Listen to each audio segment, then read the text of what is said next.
I know your time is valuable, so I'll get right to it. Throughout this episode, I'll be giving out the exact strategies that took me from £100,000 in bad debt to building a $13 million portfolio. But this journey has given me more than wealth. It's inspired a mission to help everyday people like you take control of your financial future.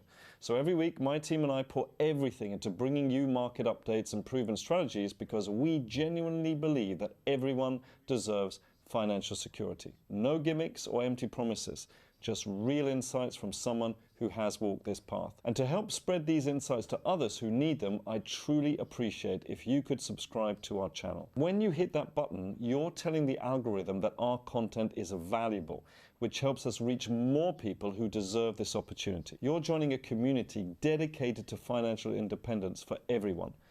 If you do subscribe, here's my promise. My team and I will make this show better for you every week. We'll listen to your feedback, answer your questions, and continue supporting your journey to financial success. So thank you for being part of this mission. Welcome everybody coming back to the amazing Lunchtime Investor Show with myself, Marcus de Maria, and we also have Keith Sullivan in the house. Remember what this is all about. You taking some time out during your lunchtime, basically you eat, we talk. That's what it's all about. How are you, Keith? I'm good, thank you. How are you today? I'm really good, thank you. And we've got lots of people here who are excited. We've got Sue, Victor, Jackie, Anver, Igori. We've got Jack, P. Who's P? P. Stewart. Mr. Stewart, hello there. Ikwe and Sibylla here from Monaco and Japan, from all over. Well, look, what we're going to be talking about today, amongst other things, stablecoins, etc., we're going to be saying how to take advantage of AI. Okay, that's what we're basically going to be talking about. And my clicker is down here, so hold on.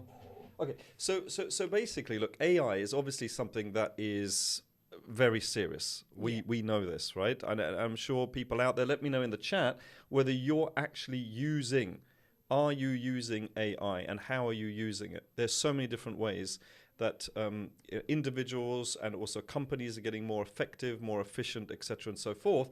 But of course, for us, it's, what do we invest in? This is the Lunchtime Investor. What is it that we can actually invest in? So we want to have a look at that as well. Yeah. And then if people want, we'll do a real deep dive maybe in a few weeks into the different categories, etc. and so forth. And okay, people are already saying ChatGPT, Grammarly, for example. So is AI speculative? I mean, maybe it was a couple of years ago, but now it really is mainstream, really reshaping things. What is your view on that? Yeah, 100%. I think they're talking about AI being the next tech bubble. Okay, remember how that went? We saw massive growth in the end of 99 into 2000s, massive growth in tech.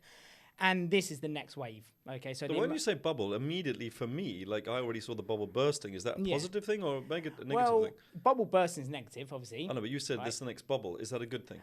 I still feel it's a good thing because the more growth we see in the market, the more we see the bubble expanding. And it all depends on, is it sustainable growth? And that's what we're looking at with the likes of AI. Is it sustainable? Is it being utilized in the real world? And at this moment in time, it definitely is. I think we're just at the beginning as well. And by the way, George Soros, one of the most successful traders, not necessarily investors, but traders in the world, he always said, when you see a bubble forming, jump in. 100%. It's not get out. It's jump in because there's a lot of room to grow. Why? Because of the herd mentality, as everybody kind of jumps in and wants to, make it. The latecomers are pushing it and pushing it. Wasn't George Soros the one though that made a lot of money short in the market? He did. Yeah, Lehman Brothers fell and he shorted so quickly. Yeah. He made $1 billion in one day. But how many of you would love for us to do a Lunchtime Investor episode on how to make $1 billion in one day? That would be good. I haven't done that myself, so I don't know whether I can talk about that. But we can talk about it theoretically.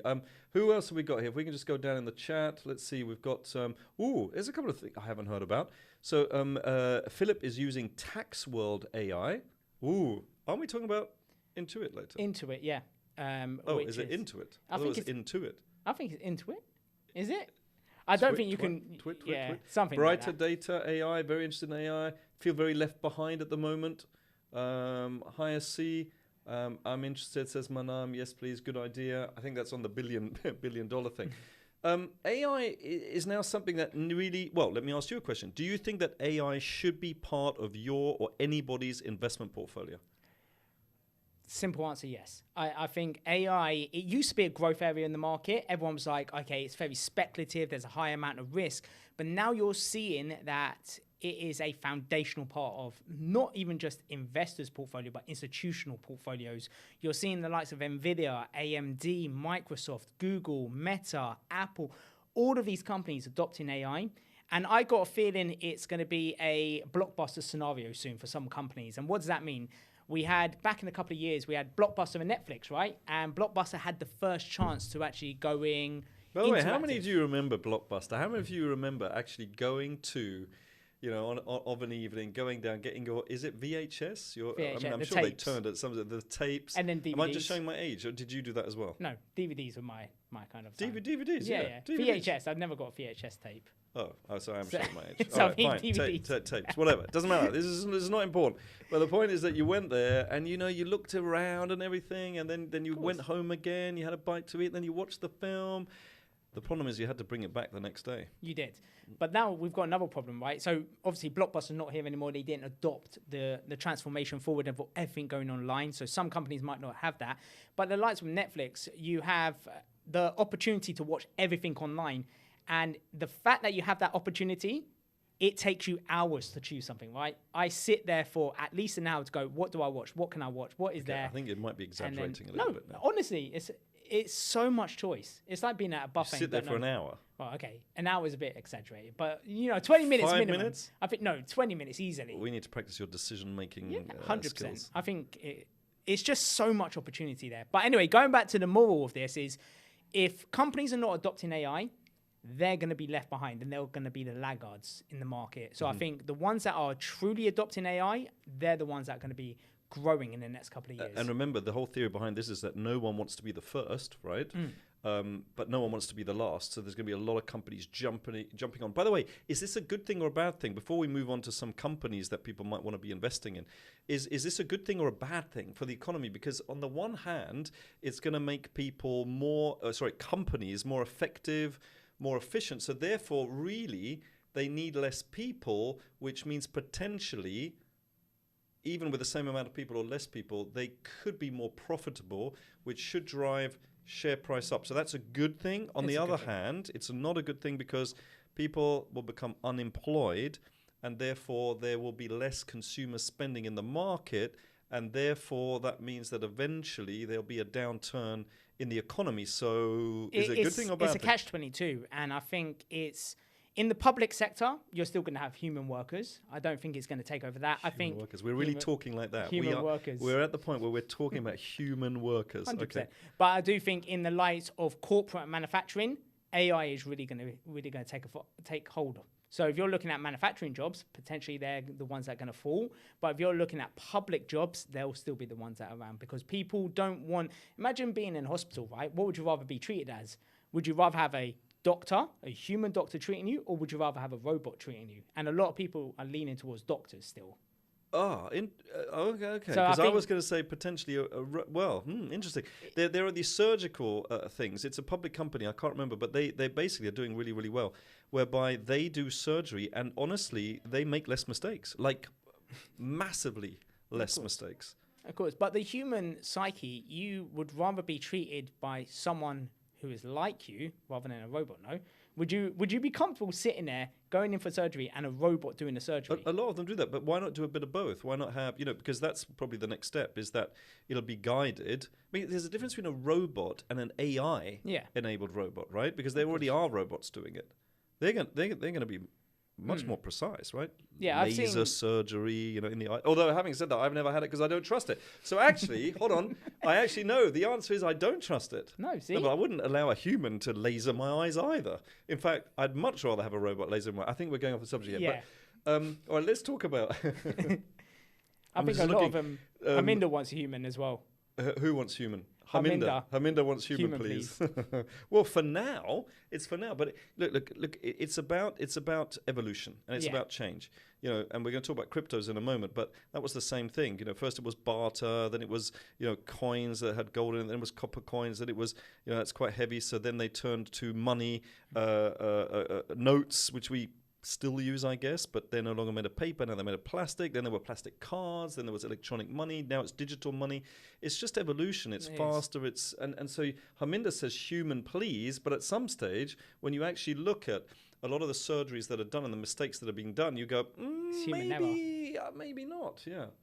Yeah, and that's true. Adrian says a surgery is done by robots and even remotely. But now, if you have an AI one that actually starts thinking as well, actually that is maybe what I don't want. I don't know. But it all comes down to what information is being fed into the AI. And that's where data centers really come into play, right? Because the AI needs the data to learn from and know the mistakes not to make. So data centers are a huge area of AI. And this, I think we're going to talk about NVIDIA and why NVIDIA has done Let's so do well. that. Let's talk about NVIDIA. Now, NVIDIA, obviously, kind of the granddaddy, if you like, of AI, doing the hardware, the GPU, the processors.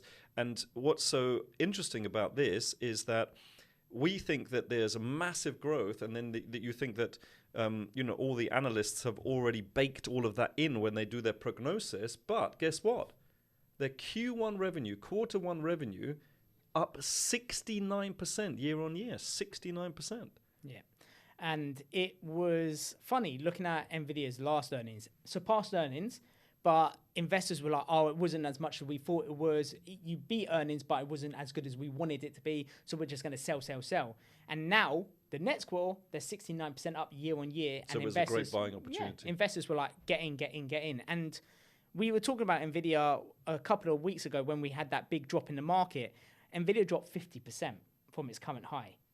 And the people that have got in... I remember we talked about this, right? And we've made money. I got 30% on the money invested, and I've seen members making 50% on the money invested. 30% on one trade. That is awesome. That is awesome. And it's waiting for those pullbacks, which is so important that people don't want to do. They want to jump in. I'm just looking at here, and there's a big heart here for crypto. AI can get it wrong big time. Well, especially when you ask some ChatGPT stuff, and then you go, well, that's not true, is it? And then ChatGPT says, oh, yes, sorry, really, I should have done this. And you go, what? So it does make mistakes all the time. C-Civil says training data depends on the humans choosing the data. And Ikue here saying, I got LASIKs by robots 20 years ago. Do you know what my brother did? What? He got one eye done. And he didn't get the other eye done just to see whether there's going to be better technology. So he's kind of walking around like this. He kind of walks in a circle. Very risk averse. Yes, well, definitely. What is your opinion on AI trading apps? We should do a thing on AI trading apps. Again, it's the same thing. I don't want to give control to somebody else or something else, I should say. But the thing that you have to look about AI trading apps is institutions already have robots that do that for them, right? They have data centers that allow robots to take the trades for them. Would they really allow a small company to put that public? That's the other question, right? So how successful is it? But also with the trading apps, you need to understand the mechanisms behind it anyway. You need to understand why they're taking trades, why they're buying, why they're selling. People don't know. They just want to buy something off the shelf. It'll do everything for me, and let's... But it's a pipe dream. But you know why? Because then they can blame the trading bot, and now I guess AI bot, if it doesn't work. Then you go, well, it's not my fault. It was the trading bot. But the result is the same. You're still losing money. So keep this right. You need to understand behind it what it's doing, and then buy that one. I know what you are doing, so therefore now I'm just going to automate myself because I won't have emotions. I'll get in without emotions. I'll get out without emotions. So it's just a better you. Yeah, of course. That's what you want. Better you. Well, we'll call the trading app the Better You app. Okay, look, this is what we're going to do now. We are going to go on to a little bit about NVIDIA, right? Doing the GPUs, the data centers. It's the granddaddy, isn't it, really? Mm-hmm. But here's my question to you, Mr. Sullivan, and that's this.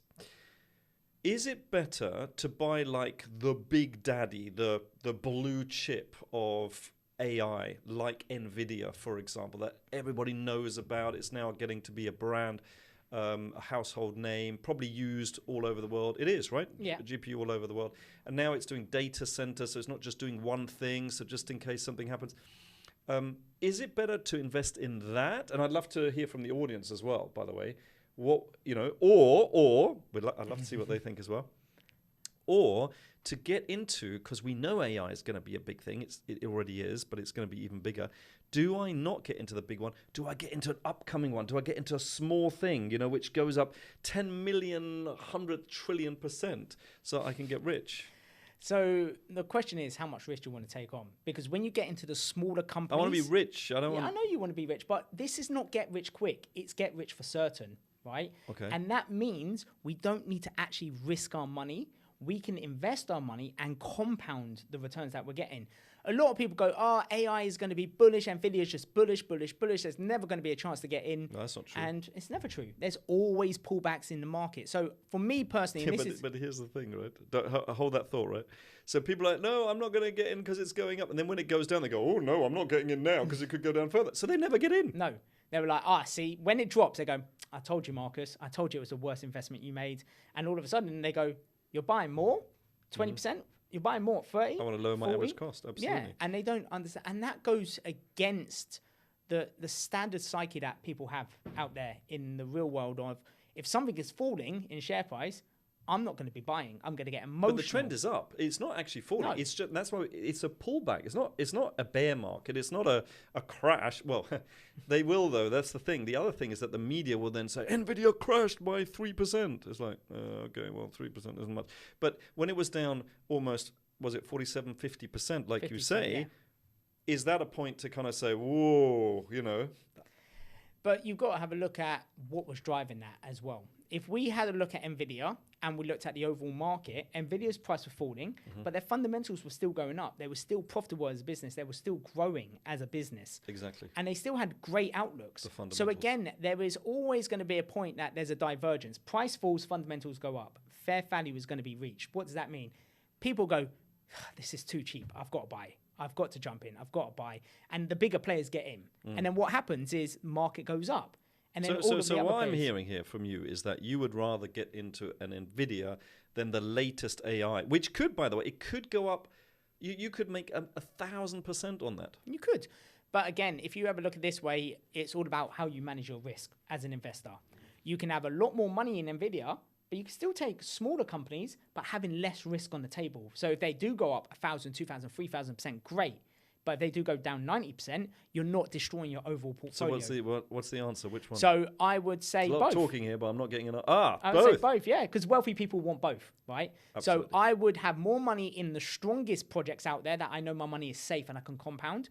And I would have still a bit of money in some of the upcoming projects, the growth stocks. Just less money. Less money. Right, so asset allocation. So Yeah. make sure, think about a sideways funnel. So here is more money into those really, and the more you go to the risky ones, there's less money in there. But you got to be in the game to win it. Yeah. So do put some money in, but put small amounts in. Because if you think it's going to go up 1,000%, then you don't need to put so much money. On the other hand, if it's going to go to zero, you only lose a small amount. So what are we doing here? What would you do? Buy industry leaders, Nvidia 58. Oh, it's pretty close.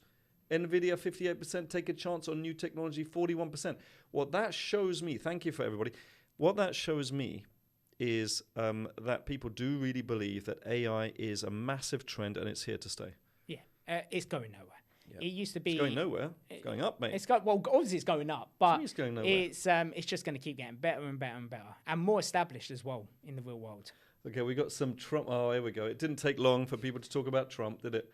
Hey, it didn't take long at all. Let's have a look. So you guys wait for Trump to crash market and then dive. Well, yeah, obviously.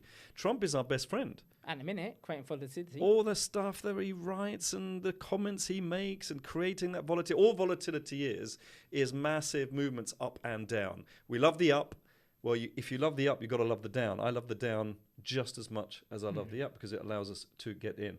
Trump may be considered another possible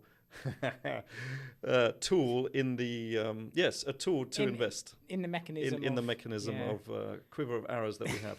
Let's have a look. So that answers that, and I do think it is both. Do take a chance at some of the others, but your main money should really be in the pullbacks on the big ones. Let's turn to the stock of the week. Do we have a drum roll there? The stock of the week. What is the stock of the week? All right, take us through Intuit. So before we go into Intuit, the one thing I want to highlight is we were doing a webinar last night that we do every single week with our members. And a lot of people, when they think of AI, guess what they think of? Well, tech. Yeah, the tech for sector, sure. the tech sector.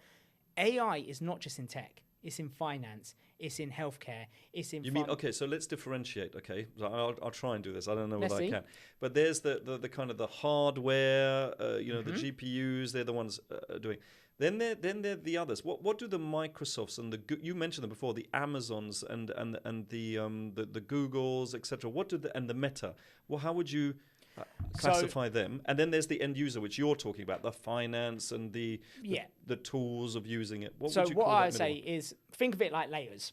The first layer is the hardware. What is it all being built on? Yep. Okay, the GPUs, the chips, that's your hardware. Yeah, the chips. Then for the hardware to work, guess what you need? You need software.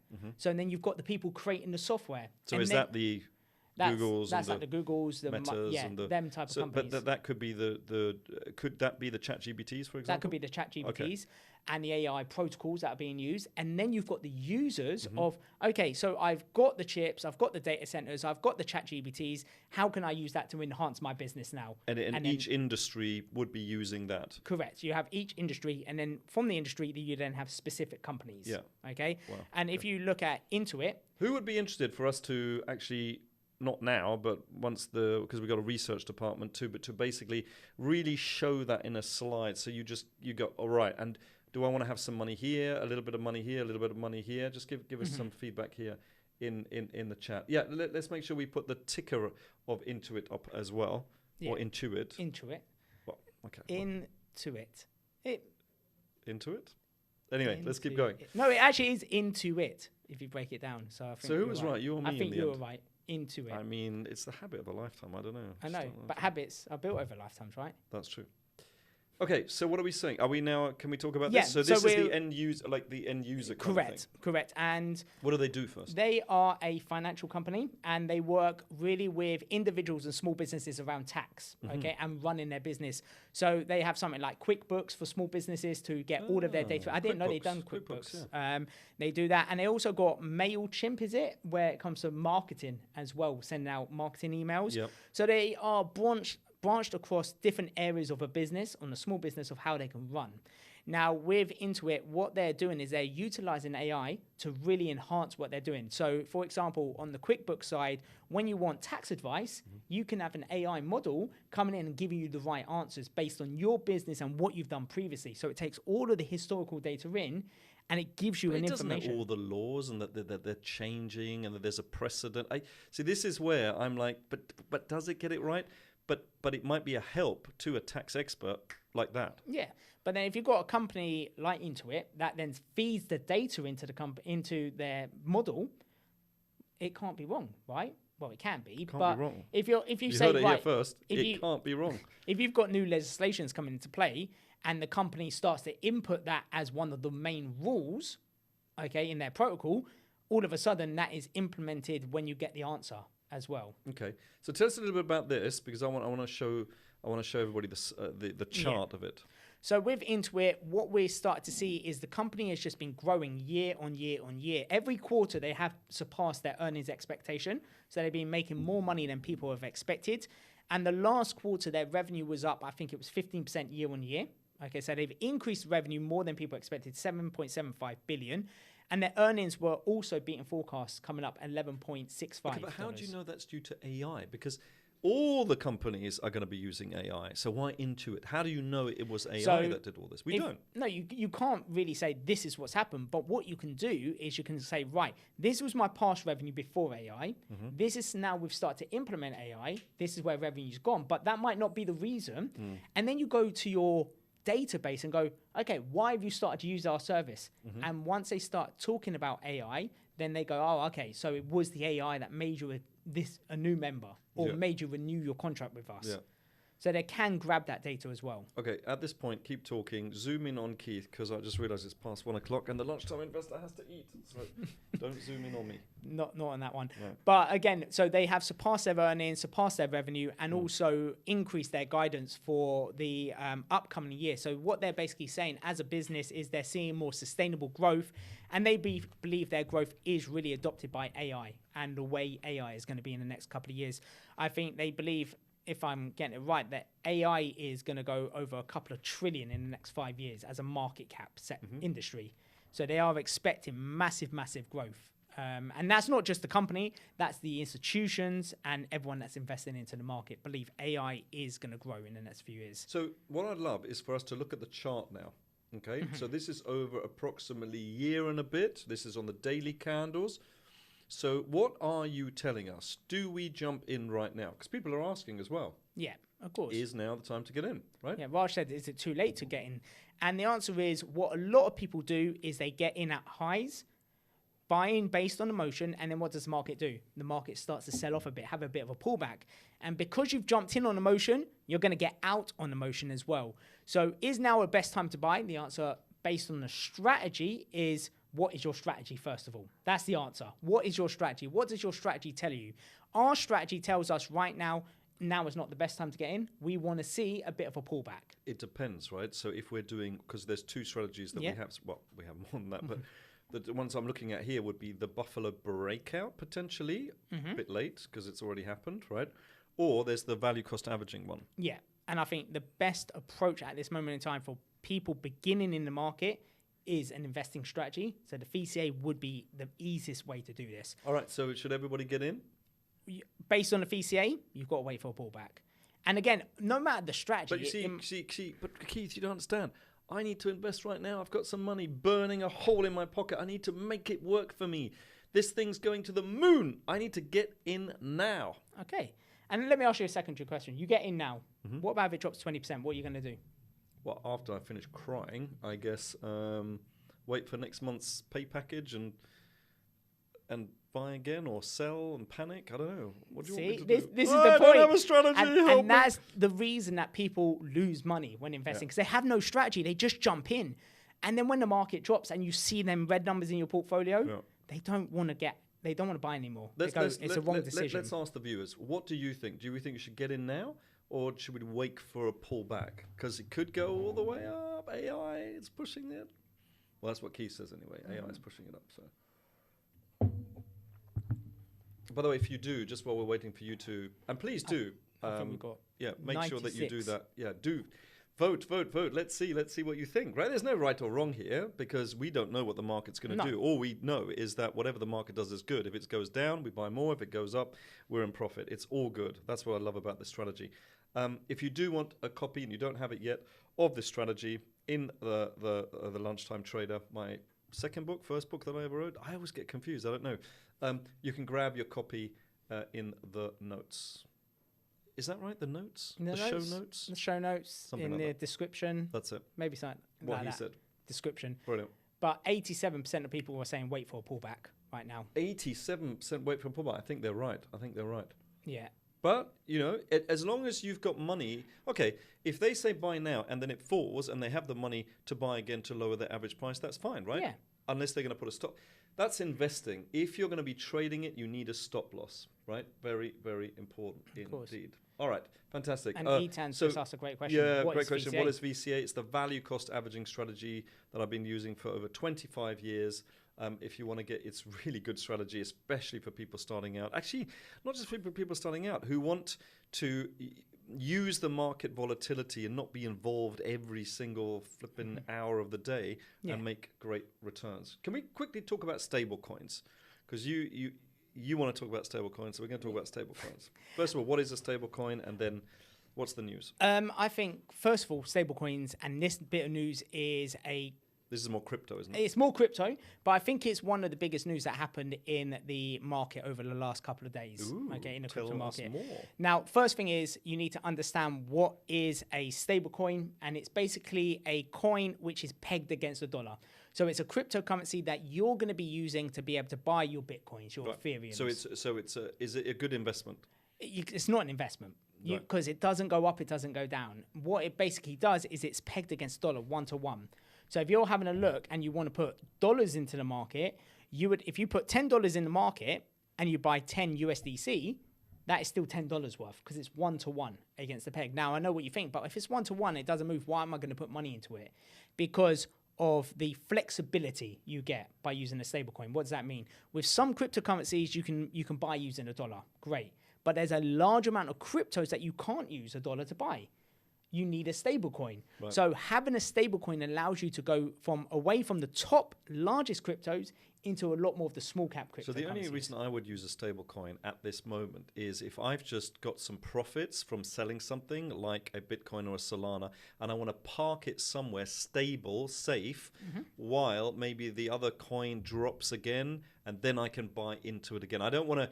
I don't want to take a profit and put the money where? Into another crypto that then goes down, and then I lose my profit. So I want it in somewhere stable, like a stable coin. Yeah, is that one way of that is definitely a great way to think of it.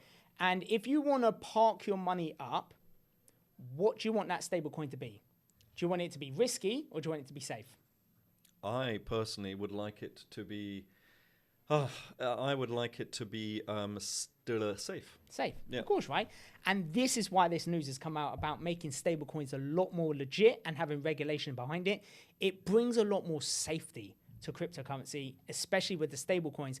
And a lot of people thought, but Keith, crypto, I've got into crypto because I don't want regulations, I don't want banks, I don't want institutions. But then you want institutional money to come in. You can't have one without the other. Okay, this is interesting. So the reason, because I think stablecoins, who cares a beep about stablecoins, right? But you're saying that it is really important because it's bringing in the big money, it's bringing in the institutions, it's bringing in the regulation that is needed for this new economy, as it were, to get away from the old world into the new world and really grow. Yeah, correct. And institutions will not invest their money if there's no regulation or structure. That's why they have been in the stock market for how many years, right? This is why they're only just starting to come into cryptocurrency, because there is more structure, there's more regulation, there's safety. You cannot invest yours in other people's money without a regulation. So that's why they only use ETFs right now. But this first announcement, if you want to say that, or which bill, one? The Genius Act? Yeah, the Genius Act. So this first bill that's coming into play is the first foundation. It's that first step that's coming into play. And who's driving this? Is this the US now finally driving things? It's more Donald Trump. He is an advocate for crypto. Don't mention his name. I know, but we just lost 50% of the voters. But you have to, because Voters? he is viewers, voters. But he is really driving it forward, right? Yeah. He is the one that's pushing it forward, and he's making it more crypto friendly as not just a country, but You mean the also US President's the US administration? and it's a lot more crypto friendly, and Amazingly it's going to so. be utilized more and more in the US. And again, as we know, the US at this moment in time is the cool kid on the block.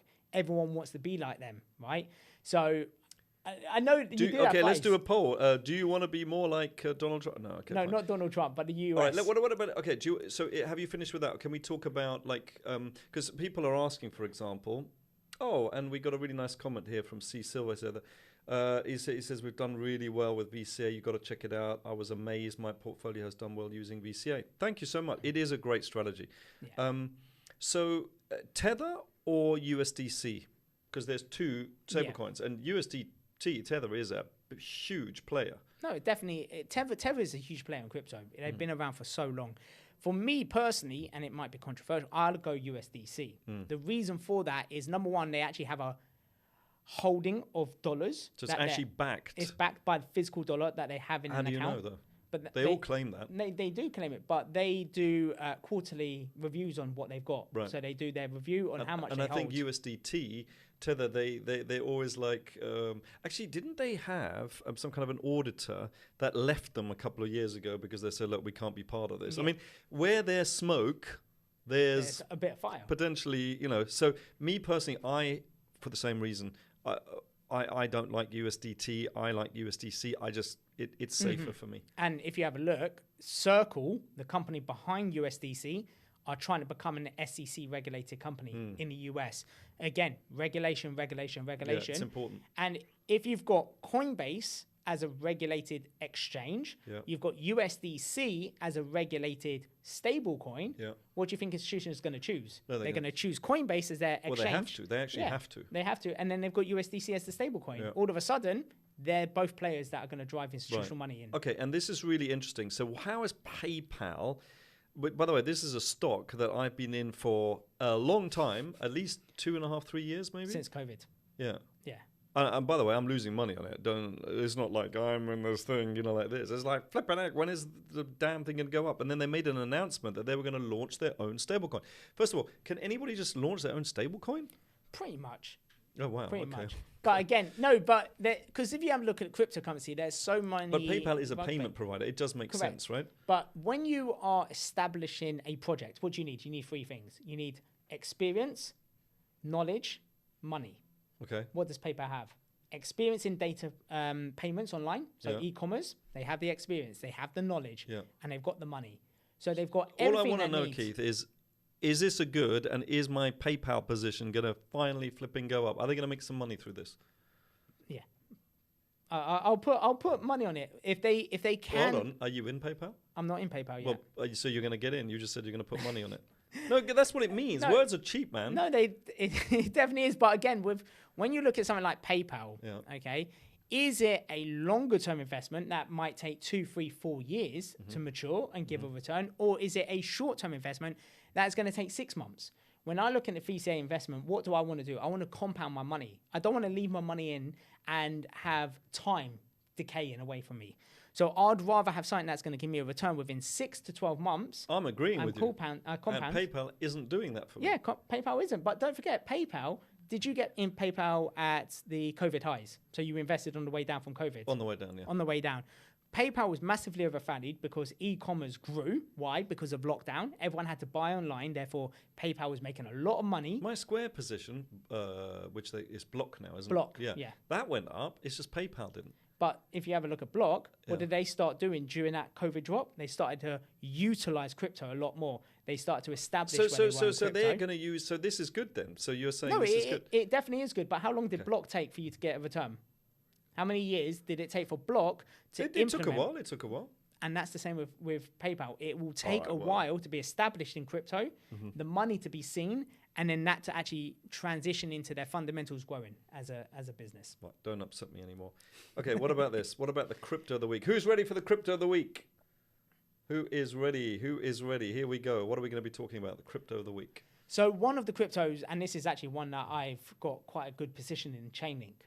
And what Chainlink does is basically take real world data and they upload it to the blockchain. And basically, it's not just taking any type of data. It's an Oracle system. Now, that sounds more fancier than it is. It's basically using oracles to confirm that the data is correct. So any data that it takes and puts onto the blockchain, the oracle say, yep, this is correct, or no, it's not correct. So does every project have to use Chainlink, for example? They don't have to use Chainlink, Or an oracle? but they'll have to use something that validates. Oh, really? Well, that's if good. If you want the correct information, there has to be some validation process behind Well, it. that's brilliant. So that's good. In other words, this is like a utility. It's actually being used. It's not like Correct. some meme coin with a goat with a hat or A goat with a hat? or a goat with a sock or a shoe. I don't know, one of those stupid meme coins. But anyway, Dog with a hat. dog. Well, you know, Something I like prefer that. the goat. But so Chainlink is a good one. Yeah, so Chainlink, they've really started to utilize, obviously, the upload of data. So the more it becomes mainstream to utilize blockchain, the more you're going to see oracles like Chainlink being used. But the next thing they've done is they've become a lot more interoperable, which is a hard word to say. But it basically means it allows different blockchains to talk to each other. Okay, so if you look at Ethereum and Solana, they use different languages. Okay, so Ethereum, think of it like this. Okay, you speak German. I don't speak German. Well, so if you, don't be so harsh on yourself. a little bit, but if you started speaking German to me, Yeah. I wouldn't understand. And that's the same with Ethereum and Solana. Oh, they let's use test two that. Shall we different test that? languages. Wenn ich jetzt mit dir Deutsch reden würde, würdest du mich verstehen? Sehr gut. What, you could either say ja or nein. I mean, it's as simple as So, that. yeah, well, sehr good. Alright, failed. Fail. But there you go. But that's the thing, right? Yeah. So how for me to communicate to you and you communicate to me, Yeah. obviously we're talking the same language, but if we didn't, Yeah. we need a translator. Right. We need someone that will take So, your so it's language. interchain. So it's not just the traditional. See, I always thought that our Oracle is like the traditional world data to the crypto world data. You're saying it's also It's interchangeable between interchangeable. blockchains now. Oh, so, wow. and that's one of their biggest news that they've So no, released. this is a good thing to invest into then. Well, obviously we can't give financial advice, but it's definitely one that I've built a position in. And it's still down 50-60% from the all-time highs. Ooh, can we just show the slide, please? Can we just show the slide? And while we're doing that, would you invest in Chainlink? Oh, 64% said absolutely. And then 36% said not sure yet. They need to do their research. You need to do research.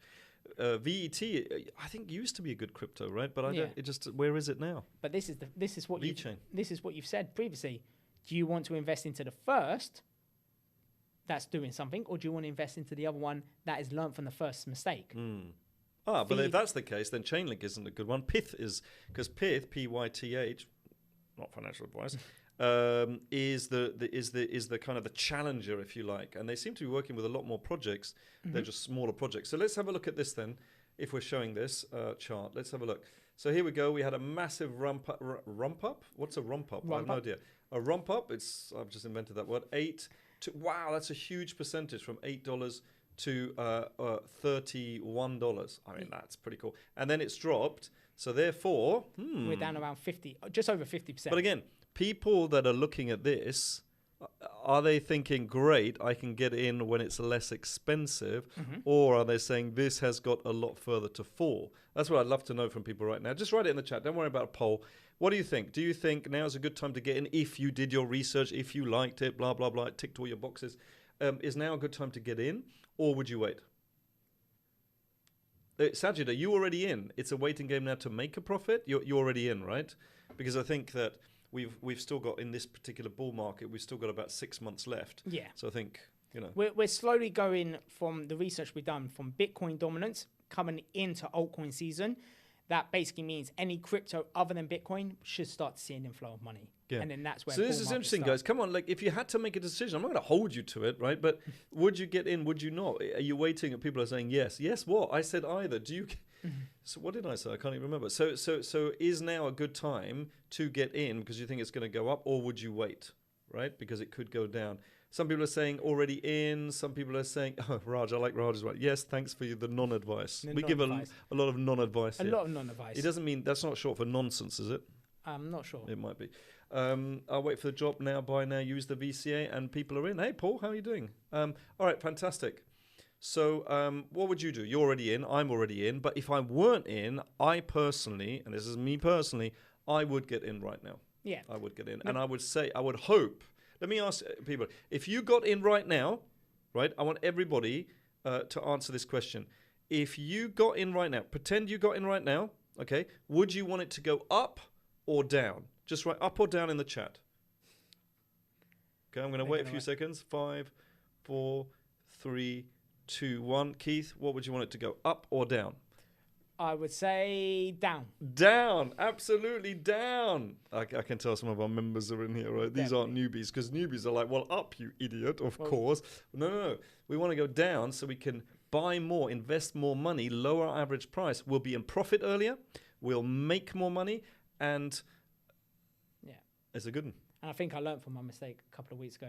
You asked the same question. Would you want it to go up or down? I went up, and then you went, no. I know. Play the game. You should have said up. I should have said up. But again, a lot of people think, I invest money. I just want to see it go up, up, up, up, up. But again, the people that are saying, right, I expect it still to drop, I'm just going to wait, they are the wait and see investors, right? You don't know if it's going to drop. And the more that you say, I'm just going to wait, guess what? No, I got to get in because if it goes up, I'm in profit. If it goes down, I can lower my average price. But it's only on things I've done my research on. 100%. Yeah. Is your money safe? That's the question. That's it. And even then, you don't always get it right? No. But more often than not, you do. That's the good thing. Always wait for a drop, by the way. Never buy at the high. So listen, thanks, everybody. Hi, Annie. She's here, which is nice. I'm already up. I think she means I'm in. I think down. She's already, I'm already in. So finally, please. People have been waiting for quite a while. Well, look, Bitcoin is going to make its big move first. Some could argue it already has, but I think it's got a little bit more to go until the end of the year. And then the altcoin season, so hopefully we'll see some of these others go up. Any parting, not advice, non-advice? Non-advice. Again, just be emotional. Be emotional? No, be emotionless.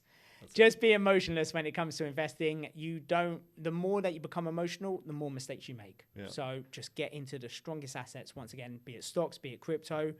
But do take a look at AI, because it's a trend that isn't slowing down. If anything, it's speeding up.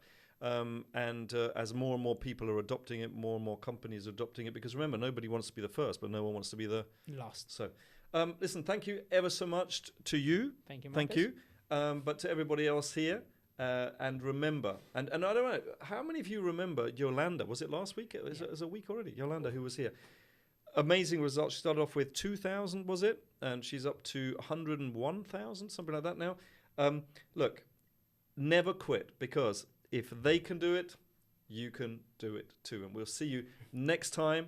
And if you have a chance, maybe leave, what questions do you have for next week so that we can answer them. But I'm off to marry Dennis, our head trader. Oh, yeah, I forgot about that. Are you going to wear the full-on pre-suit little collar? Well, you're supposed to react to, I'm going to marry him. But anyway, Oh, so obviously I'm not ma- marrying him. He is getting married to Therese, obviously. They're getting married, but I'm marrying them because it's a non-religious wedding. And it's my third couple that I would have married. How can I say that without implying that I'm marrying a man? I am facilitating the marriage of vows. The vows. That's it. I'm doing the whole ceremony. Do you have your own little Dearly script? beloved, we are gathered here today. All right. Well, thank you ever so much. Now, who wants to see a picture of me marrying Dennis? This is so wrong. It is. I'm not saying it's wrong, by the way, but I'm just saying. I want to see that picture. All right. If you want to see that, yes, officiant, celebrant. If you want to see the picture, say yes. And otherwise, thank you. And we will see you same time next week at the Lunchtime Investor Show.